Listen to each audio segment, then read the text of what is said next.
fin. Madame avec son sac jaune, monsieur avec son training là, noir. Revenez un peu ici tous les deux. C'est à nous que vous parlez, monsieur? C'est à vous que je parle. Ils débarquent sans prévenir et balancent leurs déchets en plein cœur de ville. Les gros dégueulasses de leur nom de scène bien sentis, au propre comme au figuré, sont là pour nous rappeler une chose simple. La propreté, ce n'est pas automatique. À Metz, la bataille est lancée avec en point d'orgue cette 12e édition de la semaine de la propreté. En fait, on essaie d'éveiller les consciences en représentant ce que les gens font. Donc on jette nos déchets dans la rue, on a un complice balayeur. Et c'est tellement abominable que les gens interviennent. Ils ne peuvent pas imaginer que ça soit possible. On est au summum de la malpropreté publique. Et donc ça fait réagir les gens qui pensent que c'est vrai. Place Saint-Louis, le village zéro déchet, zéro gaspillage, c'est l'épicentre d'une mobilisation massive. Animation, ateliers, conseils, tout est fait pour faire bouger les mentalités. Les ingrédients même lui ayant permis de conserver la 5e étoile du label Ville éco-propre. Tout le monde est uni autour d'une même cause. 30 000 tonnes de déchets ont ainsi été collectés à Metz en 2024. Nous travaillons à la propreté 365 jours par an. La semaine de la propreté va permettre à la fois une forme de bilan, de marquer d'ailleurs chaque année notre progression, parce qu'on peut toujours mieux faire, même quand on est au top des villes de France.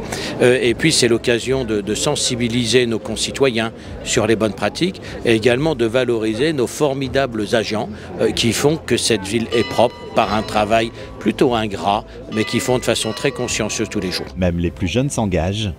Le conseil municipal des enfants a lancé la lutte contre les déjections canines. Sur le marché Place Saint-Livier, ils ont donné la parole aux habitants car il est grand temps d'agir. C'est bien, j'espère qu'ils le feront plus tard s'ils ont des animaux. Voilà, c'est très très bien. Plus fait par des enfants, c'est plus touchant je trouve. Peut-être que ça marchera mieux que par des adultes, parce qu'apparemment entre adultes ça marche pas, mais peut-être que les enfants ça fera quelque chose. En fait c'est les enfants qu'il faut sensibiliser parce que c'est des futurs adultes.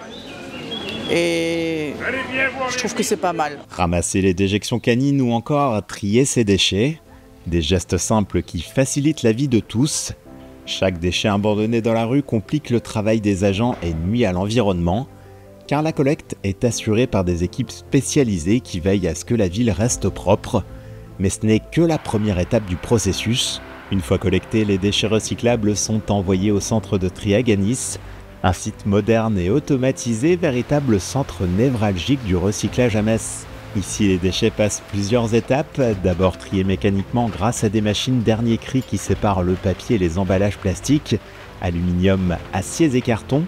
Ils sont ensuite conditionnés pour être envoyés vers des filières de recyclage. Chaque année, près de 30 000 tonnes de matériaux recyclables sont réceptionnés puis valorisés, contribuant ainsi à une gestion plus responsable des déchets ménagers. C'est donc un vrai travail d'équipe de la rue au centre de tri. Quant à ceux qui laissent traîner leurs détritus, espérons juste qu'ils se contenteront de faire le show ailleurs. Il ne faut pas tout jeter comme ça par terre. Applaudissez-les. C'est la compagnie de la sonnette.